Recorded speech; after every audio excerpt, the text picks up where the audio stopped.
Hi guys, कैसे हो आप सब। नीट 2026 की तैयारी आपकी नो डाउट बहुत अच्छी चल रही होगी, क्योंकि जब मैंने फिजिक्स के बारे में बताया था कि आपको फिजिक्स की तैयारी कैसे करनी है, जिससे कि जब मैंने अपनी तैयारी की थी ओनली एक बुक के थ्रू मेरे नंबर आए थे 28 नंबर से बढ़ा के मैंने कर लिए थे 175 नंबर। तो गाइस वो मैंने कैसे किया था, उस सफ़र को मैंने अच्छे से एक्सप्लेन किया था कि क्या क्या हुआ था, क्या क्या प्रॉब्लम मेरे सामने आई थी, मैंने कैसे फेस किया था। एंड उस बुक से रिलेटेड भी काफ़ी बच्चे पूछ रहे हैं कि दीदी ये हम कैसे खरीदें। तो गाइज वो मैंने आपको बताया था, लिंक उस जो प्रीवियस वीडियो उसके डिस्क्रिप्शन में ऑलरेडी मैंने दे रखा, लेकिन मैं फिर भी बता देती हूँ कि कई बच्चे हिंदी मीडियम से हैं, कई बच्चे इंग्लिश मीडियम के हैं। तो ऑनलाइन यदि आप ख़रीदना चाहते हो उस बुक्स को, तो उसमें सीन ये है कि 2026 का एडिशन मिल जाएगा यदि आप इंग्लिश मीडियम की खरीदोगे। हिंदी मीडियम में का ऑनलाइन में अभी अवेलेबल नहीं है, वो मतलब आउट ऑफ स्टॉक चल रहा है। और 2023 तक का तो मुझे मिला है, तो उस वीडियो की लिंक पे मैंने ऑलरेडी मतलब कमेंट कर दिया है कि लिंक बता दिया है। और फिर भी आपको, और यदि आप ऑफलाइन लोगे वो बुक को, तो आपके लिए ज़्यादा बेनिफिशियल रहेगा, पैसे भी कम लगेंगे। ऑनलाइन 1400 के आसपास आ रहे हो, 1000 या 900 के आसपास, तो 2 वॉल्यूम आएंगे, first volume and second volume. तो आप वो ले सकते हो, उसका क्वेश्चन सोल्व करो। और अब बच्चे पूछ रहे थे कि दीदी आइडियल टाइम टेबल क्या होना चाहिए जिससे कि हम अच्छे मार्क्स आ सके।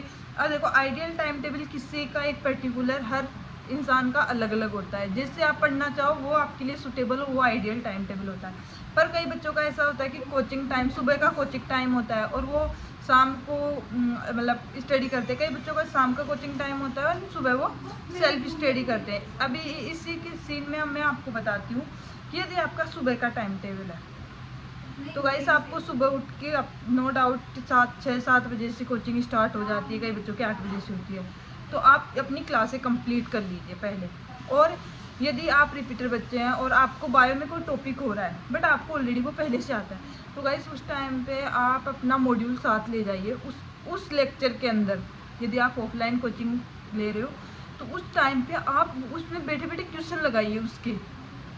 आपको पता है थ्योरी में, और कई रिपीटर बच्चा जब बन जाता है तो उसको पता होता है क्लास में क्या होने वाला है और क्या पढ़ाने वाले हैं, क्योंकि बायो ज़्यादातर सब बच्चों की स्ट्रॉन्ग ही रहती है। यदि आपकी फिर भी बायो में कम मार्क्स आ रहे हैं तब आप क्लास में इतना ज़्यादा ध्यान दीजिए नहीं, आप वहाँ पर बैठ के क्वेश्चन लगाइए, जिससे कि आपके जब क्वेश्चनों में डाउट आएगा तो जब सर क्लास में पढ़ाएंगे तो आपको वो चीज़ अच्छे से समझ में आएगी कि हाँ ये चीज़ मुझे नहीं आती थी, अब मुझे अच्छे से समझ आ रही है। तो आप उस चीज़ का ध्यान रखना है कि आपको फर्स्ट डे से अपना मॉड्यूल साथ लेके जाना है और वहाँ पे बैठ के क्वेश्चन लगाने हैं। कई बच्चों की फिजिक्स केमिस्ट्री स्ट्रॉन्ग है तो आप वहाँ पे वो सीन कर सकते हो कि अपने मॉड्यूल के क्वेश्चन क्लास में लगा सकते हो, जिससे कि आपका टाइम बचेगा। ये बात हो गई रिपीटर बच्चों की। अब जो फ्रेशर बच्चे हैं और उनका सुबह की टाइमिंग है अपनी कोचिंग की, तो वो बच्चे क्या करें कि मतलब सुबह की क्लास करके आए एंड एक घंटा जो क्लास में चल रहा है उसको रिवाइज करें विथ ट्यूशन। मतलब बायो का है तो आप आराम से जितना पढ़ा है वो पढ़ लोगे, रिवाइज कर लोगे एंड उसके इतने ही क्लास में 20-30 क्वेश्चन या फिर 10-15 क्वेश्चन उस दिन के हुए बनेंगे अपने मॉड्यूल में। या और फिजिक्स की होगी तो एरलेस में तो थोड़ी ज़्यादा क्वेश्चन है, फिजिक्स का मैं आपको पर्टिकुलर एक अपने सिस्टमेटिक तरीके से बताऊँगी। फिर फिजिक्स का सब, केमिस्ट्री के साथ भी यही करना है, तो 10-15 क्वेश्चन बनेंगे, आपको उसी टाइम पे वो क्वेश्चन सोल्व कर लेने हैं। एंड फिर आपका जो 3 घंटे ऐसे बीत जाएंगे आपके, मतलब फिजिक्स केमिस्ट्री बायो तीनों को एक एक घंटा देने के बाद आपको करना क्या, आपको उठानी है अपनी फिजिक्स जो आपके बेसिक वीक चल रहे हैं, क्योंकि मैं ज़्यादातर उन बच्चों के लिए बना रही हूँ जिनके बेसिक वीक चल रहे हैं इस टाइम पे और उनके मार्क्स नहीं आ रहे हैं। तो जो बेसिक वीक चल रहे हैं उस टॉपिक को यदि आपको थोड़ा बहुत भी समझ आया तो आप अपने नोट्स को रिवाइज़ कीजिए। नोट्स तो आपने बनाए होंगे, तो उस नोट्स को रिवाइज़ कीजिए और फिर क्वेश्चन सोल्व कीजिए। फिर भी आपके मतलब बिल्कुल ही समझ नहीं आया कोई टॉपिक, तो गाइस टाइम वेस्ट ना करें, आप उसका तुरंत यूट्यूब से या फिर जहाँ पे आपको बेस्ट लगे, फिर जहाँ फिजिक्स वाले से, कहाँ से भी आप ऑनलाइन या फिर ऑफलाइन जैसे भी आप पढ़ सकते हो, उस टॉपिक को पढ़ लो अच्छे से। फिर क्योंकि देखो आप कॉन्सेप्ट समझ में नहीं लग जाओगे और आपका टॉपिक ही स्ट्रॉन्ग नहीं है तो आपके क्वेश्चन कभी नहीं बन सकते। पहले आपको टॉपिक को समझना होगा, उसके बाद आपके क्वेश्चन बनना स्टार्ट होंगे। तो आप वो क्वेश्चन बनाइए पहले, मतलब लेक्चर कंप्लीट कीजिए, अच्छे से समझिए, रिवाइज कीजिए और फिर क्वेश्चन बनाइए। टाइम वेस्ट नहीं करना कि यार इतने लेक्चर में कैसे लूँगा। जब इंसान कोई काम करने के लिए मन बना लेता है कि यस ये मुझे काम करना है, मैं ये कर लूँगा, तो वो काम आराम से हो जाता है। ना मत सोचिए। और कई बच्चे यूनिवर्सल तो इतनी मोटी क्वेश्चन कैसे सोलूँ। यदि आपको उन 25 लाख में सिलेक्टेड 25,000 में होना है तो आपको करना पड़ेगा। और हमने भी की थी यार, इतनी भी ज़्यादा नहीं है, आराम से ज़्यादा क्वेश्चन हैं, ज़्यादा क्वेश्चन प्रैक्टिस करोगे तो आपके मार्क्स इंप्रूव होंगे, स्पीड बढ़ेगी। तो आपका ये टाइम टेबल से ये सीन होना चाहिए। आप 3 घंटे जो क्लास में चल रहा है वो, और फिर जो आपका वीक टॉपिक है, यदि समझ आ रहा है तो उसके क्वेश्चन लगाओ, डायरेक्ट नहीं समझ आ रहा है तो लेक्चर ले लो। टाइम वेस्ट करो ही मत, क्योंकि अभी 10 महीने आराम से आप सब कुछ कवर कर लोगे। जैसे मैं बताते जा रही हूँ वैसे करते रहो, आपके नो डाउट बहुत अच्छे मार्क्स आएंगे, बहुत अच्छी एमसी या जीएमसी में आप जाओगे। एंड आपको बायो का मैंने बता दिया, और केमिस्ट्री भी आपको सेम ऐसे करनी है, और फिजिकल केमिस्ट्री एंड जो मैं उन बच्चों जो एलन से पढ़ रहा हूँ उनके हैंडबुक टाइप की भी वो आती है, मॉड्यूल आता है, तो उसमें जो शॉर्ट नोट्स फॉर्मूले दिए हुए हैं फिजिक्स के, तो आप वो भी बार बार रिवाइज कर सकते हो, जिससे कि आपके मार्क्स आपको याद रहे और आपके मार्क्स इंप्रूव हो। इससे आपको शाम का टाइम पे आपको मतलब जब जस्ट कोचिंग से आते हो उस टाइम पे आप बायो ना पढ़ के उस टाइम पे आप फिजिक्स के क्वेश्चन करिए, क्योंकि आप उस टाइम पे आपको मतलब या तो नींद आ रही होती है या फिर आप खाना खाते हो तो उसके बाद आपको नींद आती है, तो उस टाइम पे आप फिजिक्स के क्वेश्चन सोल्व करिए, जिससे कि आप का मतलब ऐसे होगा कि माइंड डाइवर्ट हो जाएगा और आप क्वेश्चन सोल्व कर लोगे। शाम के 6-7 बज जाएंगे, उसके बाद आप केमिस्ट्री पर लीजिए, फिर ज़्यादा बायो को एक टाइम के बाद रिवाइज कीजिए। ऐसे नहीं कि आप बायो लेके एनसीईआरटी बस रटे जा रहे हो, क्वेश्चन भी सोल्व करना है साथ के साथ, जिससे कि आपके अच्छे मार्क्स इम्प्रूव हो सके। एंड यदि आपको कोई भी डाउट आता है, मतलब शाम की यदि आपको नींद आती है उस टाइम पे आप फिजिक्स के क्वेश्चन उठा लीजिए। थोड़े टाइम के बाद जब फिजिक्स के क्वेश्चन करते हैं या तो आ जाते हैं तो आप मोटिवेट हो जाते हो, तो आप और ज़्यादा क्वेश्चन सॉल्व करते हो। यदि आपको नहीं आते हैं क्वेश्चन तो आप मतलब सोचते हो यार क्वेश्चन नहीं आ रहे, तो नींद अपने आप चली जाती है। तो गाइस अपने टारगेट को सेट कीजिए कि मुझे कॉलेज चाहिए, मतलब सीट चाहिए कॉलेज में, और उसके लिए मुझे इतनी मेहनत करनी है। आप ये सोचो ही मत मेरा सिलेक्शन होगा नहीं होगा, आप सोचो कि मुझे ये टॉपिक है, आज मुझे इसकी टॉपिक के सारे क्वेश्चन सोल्व करने चाहे कैसे भी, तो आपके दिमाग में उस सिलेक्शन वाली चीज़ आएगी नहीं कि मेरा सिलेक्शन होगा नहीं होगा कैसे होगा। आप बस पढ़ते रहोगे, आप पढ़ते रहोगे, धीरे धीरे आप में कॉन्फिडेंस आता रहेगा, क्योंकि आपके क्वेश्चन सोल्व होते रहेंगे। माइनरों में टेस्ट माइनर जो टेस्ट होंगे उनमें मार्क्स इंप्रूव होंगे, जिससे कि आपका कॉन्फिडेंस बढ़ेगा। फिर आपके मार्क्स आएंगे तो आपको फिर ये सोचना ही नहीं पड़ेगा कि आपका सिलेक्शन होगा नहीं होगा। आपको पता है पढ़ रहा हूँ, आराम से नंबर आ रहे हैं, टेस्टों में तो 100% श्योर है कि सिलेक्शन हो ही जाएगा। तो इस चीज़ को मतलब दिमाग में ना लाए कि होगा कि नहीं होगा। आपका काम है पढ़ना, आप बस पढ़ाई कीजिए, और ये आप पढ़ाई करते रहोगे 100% आपका सिलेक्शन होगा, सोचना ही नहीं है। और जिनकी ज़्यादा शाम की शिफ्ट रहती है तो वो बच्चे सुबह के टाइम पे जल्दी उठे, ना कि 10-12 बजे तक सोते रहे। जिस शाम की कोचिंग हो, आपकी कोचिंग है तो आप 7-8 बजे कोचिंग से छूटोगे या फिर क्लास लोगे, तो उसके बाद आप वो शाम को आने के बाद खाना खाने के बाद आपको फिजिक्स पढ़ने बैठ जाना है, क्योंकि उस टाइम पे आपका इतना माइंड काम नहीं करता है। तो क्या आप मतलब कि नई चीज़ इसको आप ट्यूशन कीजिए उस टाइम पे, जिससे आपको नींद कम आएंगे। 12-1 बजे आप सो जाइए और सुबह 6-7 या फिर 6-6:30 बजे आप उठ जाइए वापस, और सारे दिन पढ़िए। जब शाम के 1-2 बजे से क्लास हो तब आप अपना कोचिंग चले जाइए, और बीच में छोटे मोटे जो आपकी जो ज़रूरी काम हो वो तो करने ही है। और गाइस पढ़ाई पे पूरा फोकस कीजिए, और जो सोशल मीडिया आप जो डिस्ट्रक्शन बना रखा है कि ये करना है वो सब छोड़ दिए, और ज़्यादा दोस्ती यारी निभा रहे हो ना अभी, उसकी कोई ज़रूरत नहीं है। कोचिंग टाइम पे कोई दोस्ती यारी का कोई सीन होना भी नहीं चाहिए, आपका कोई साथ नहीं देने वाला है। रियलिटी है यार, हम जब कोचिंग टाइम पे थे तो जो 1-2 दोस्त थे ना जो हमारे साथ है, और कई बच्चों से तो जिनसे ज़्यादा बात नहीं होती थी, बट बाद में सिलेक्शन हो गया काउंसलिंग में, उस टाइम पे अच्छी बात होने लग गई तो वो अच्छे दोस्त बन गए बाद में। कोचिंग वाले पे ज़्यादा यारी दोस्ती का कोई सीन नहीं है। आप अपना काम कीजिए, क्लास जाइए, पढ़िए, वापस आइए, क्वेश्चन सोल्व कीजिए, रिवाइज कीजिए बस।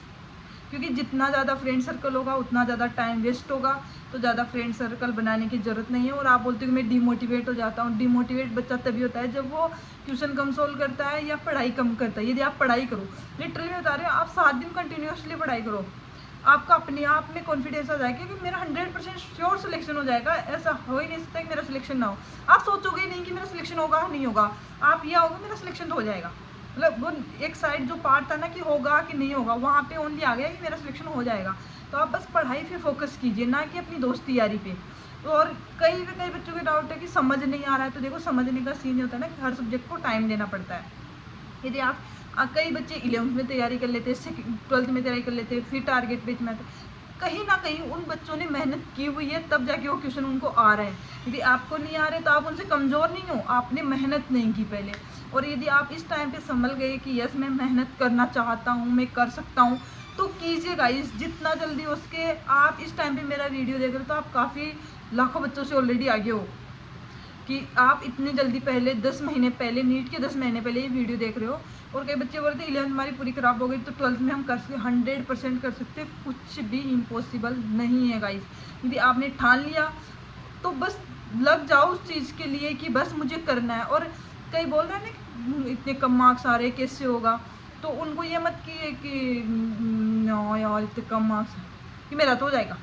चाहे आपके मार्क्स 10 नंबर भी आ रहे हैं ना, तब भी बोलो कि मेरा तो हो जाएगा, और हो जाएगा। और उनको मत बोलो कि मैं ऐसे पढ़ रहा हूँ, बाहर में जाने दो, जो बोल रहा है उनको बोलने दो। तुम बस अपने टारगेट पे फोकस करो। और ये चीज़ें तभी ज़्यादा बोलते हैं जब हमारा फ्रेंड सर्कल ज़्यादा रहता है। आपसे किसी से मतलब ही नहीं रखो। और आज के टाइम पे आप यदि कोचिंग में और आपके पुराने दोस्त जो कुछ और कुछ कर रहे हैं, मतलब और कुछ किसी फील्ड में है, उतना जितना पढ़ाई का तुम्हारे पे बर्डन है उतना उनके नहीं है, तो गाइज उनसे ज़्यादा बात करने की ज़रूरत नहीं है। आप उनसे बात जब सिलेक्शन हो जाएगा उसके बाद भर भर के 4-4 5-5 घंटे उनसे बातें करना। अभी आपका टाइम अपने खुद को इम्प्रूव करने में लगाइए, अपने आप को दीजिए, ताकि आप भविष्य में उनसे बात करने लायक बन जाओ।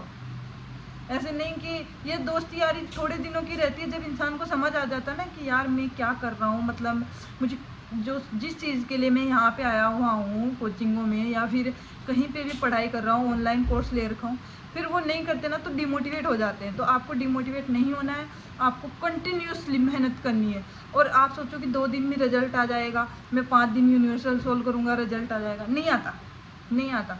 आप कंटिन्यूसली 2-3 टेस्ट देने के बाद उसका रिजल्ट आपको दिखेगा कि यस मार्क्स इंप्रूव हुए हैं बहुत ज़्यादा, और बढ़ जाता है। अगर बच्चा बोल रहा था कि मेरे पता नहीं 78 या फिर नहीं, हाँ 78 कुछ मार्क्स है दीदी मेरे इंप्रूव है, 100% 78 मार्क्स बहुत ज़्यादा होते हैं, क्योंकि 180 का पेपर है, 78 कम नहीं है। और यार आपके 5 नंबर भी आ रहे हो ना, तो मतलब आप 5 नंबर तो वैसे आ नहीं सकते भाई, मतलब नीट में कि गलत होगा तो 5 जाएंगे, सही होगा तो 4 आएंगे।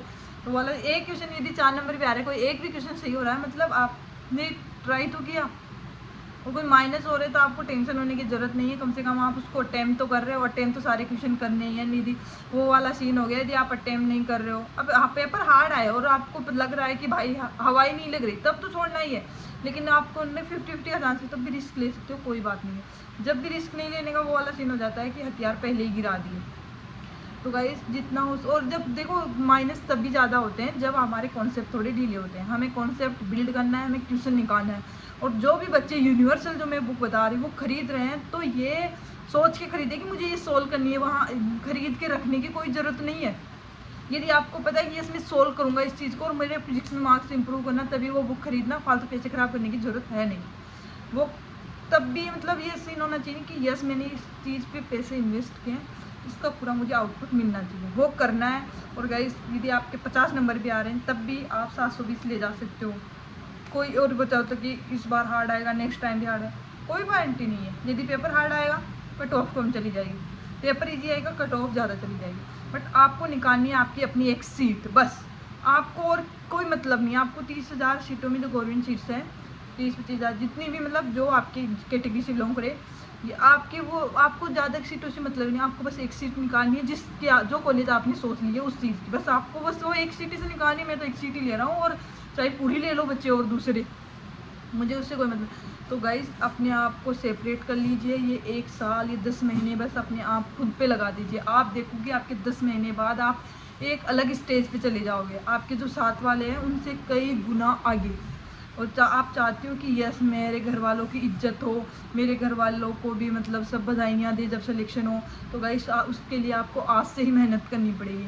एक तो तुम सोचो जब आप तुम्हारा सिलेक्शन नहीं होगा तो तुम्हारे घर वाले, तुम्हारे भाई बहन अपना फ़ोन बंद कर लेंगे कि नंबर ही नहीं आया। मतलब कोई भी पूछेगा कि तुम्हारे भाई का बहन का क्या रिजल्ट रहा, तो वो क्या बताएंगे, तो वो अपना फ़ोन बंद कर लेंगे जब रिजल्ट आएगा। तो आप चाहते हो, और जो छोटे बहन भाई या गली में तब खेलने जाएंगे तो अरे तेरी बहन तो नीट दिया था ना, तेरे भाई तो नीट दिया था ना, क्या हुआ उसका। तो आप चाहते हो कि उनका चेहरा मायूसी से भरा हुआ हो, आप चाहते हो कि वो खिलखिलाते हुए उनको बताए कि यस मेरे भाई का सिलेक्शन हो गया, अच्छी कॉलेज मिल जाएगी मेरे भाई को तो, मेरी बहन को तो। आप चाहते हो कि वो दिन आपके लिए बहुत ज़्यादा खूबसूरत हो। उसके लिए आज से मेहनत करनी पड़ेगी। आपका जब रिजल्ट आया, आपके पापा मम्मी फ़ोन कर करके अपने जो दोस्त वगैरह उनको बता रहे हैं कि यस मेरी बेटी का सिलेक्शन हो गया, इतनी रैंक आई है। आप चाहते हो कि आप अपने घर में वो खुशियाँ लेके आओ, तो उसके लिए आज से मेहनत करनी पड़ेगी, अभी से मेहनत करनी पड़ेगी और पूरी साल मेहनत करनी पड़ेगी, तब जाके वो दिन देखना पड़ेगा। लिटरली जब मेरा रिजल्ट आया था ना, मेरी भी आंखों में आंसू थे, और वो एक खुशी के आंसू थे, क्योंकि उस टाइम पे 11 बजे के आसपास 2022 का रिजल्ट आया था। मेरे दोस्त ने मेरे को बताया कि रिजल्ट आ गया, तो मैंने देखा ओ माय गॉड रिजल्ट आ गया, मतलब वो रैंक वगैरह। फिर उसके अंदर के पापा एकदम सो गए थे, फिर आ गए कितनी रैंक देती। ओ बहुत बढ़िया बेटा, बहुत बढ़िया। तो इतनी खुशी हुई। दूसरे दिन जब मेरे पापा स्कूल गए, तो ना मतलब मेरे पापा टीचर है तो स्कूल गए ना, तो वो अलग सी खुशी थी कि सबको बताएंगे कि हाँ विक्की का हो गया, सिलेक्शन हो गया। तो वो अलग से, आप भी चाहते हो कि आपके पेरेंट्स जहाँ पे काम करते हैं, जहाँ जाए तो खुश होके जाए कि हाँ मेरी बेटी का सिलेक्शन हो गया, मेरी बेटी डॉक्टर बन गई, मतलब डॉक्टरी में सिलेक्शन हो गया। तो आपको मेहनत करनी पड़ेगी, आप आज से ही लग जाइएगा। ये किसी पे ध्यान मत दीजिए, कोई क्या बोलता है, कोई फ़र्क नहीं पड़ना चाहिए। और आप चाहते हो कि मैं आपसे कनेक्टेड रहूँ, तो देखते रहिए। और आप बिल्कुल भी डिमोटिवेट मत हो। कोई भी डाउट हो तो मेरे को कमेंट्स में कीजिए, मैं सारे बच्चों की रिप्लाई देती हूँ, क्योंकि जो मैंने फेस की थी, मैं नहीं चाहती कि मुझे टाइम लगा, एक ड्रॉप लेना पड़ा, तो मैं नहीं चाहती कि आपको अब नेक्स्ट ड्रॉप लेना पड़े, या फिर आपको ड्रॉप ही लेना पड़े। यदि 12th में, तो आप 12th के साथ सिलेक्शन निकालिए। तो गाइस बने रहिए, और बस आप बस पढ़ाई पे ध्यान दीजिए। ऐसे भी नहीं कि बैठ गए रील स्क्रॉल कर रहे हैं, ये नहीं करना। उस टाइम पे सोचना है कि हमारे पेरेंट्स को वो दिन रिजल्ट वाला कैसा रहेगा। रिजल्ट वाले दिन को सोच के आपको रील स्क्रॉल करनी है। यदि आपके रील स्क्रॉल करने से आपके पेरेंट्स घर में दुख आ रहा है, मतलब घर वाले दुखी हो रहे हैं कि नहीं हुआ सिलेक्शन, तो वो किस चीज़ की रील स्क्रॉल कर रहे हो आप। उस चीज़ को अपनी पढ़ाई पे इन्वेस्ट कीजिए, ताकि आप एक अच्छी कॉलेज में जा सके। बाय।